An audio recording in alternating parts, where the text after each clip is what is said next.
First, press and hold the power button on both Phantom X10 units for 3 seconds to turn them on. After powering on, these two devices will first enter Mesh Intercom mode.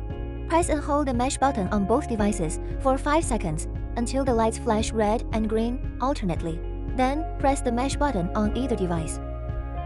When the green lights on both devices flash slowly in sync, the mesh pairing is successful. Each Phantom X10 connects to other brands via Bluetooth. First, turn on the car door.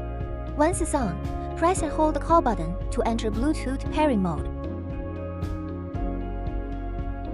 Next, press and hold the scroll wheel button on Unit 1 for 5 seconds.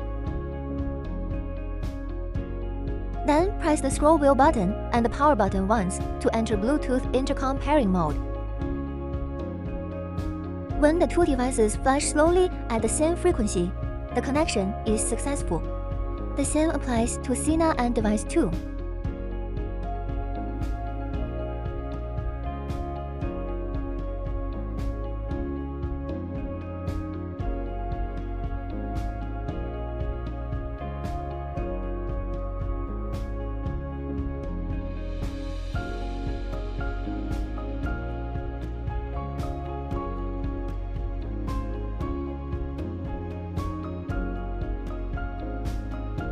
When the blue lights on all 4 devices flash slowly in sync, the 4 devices can communicate with each other.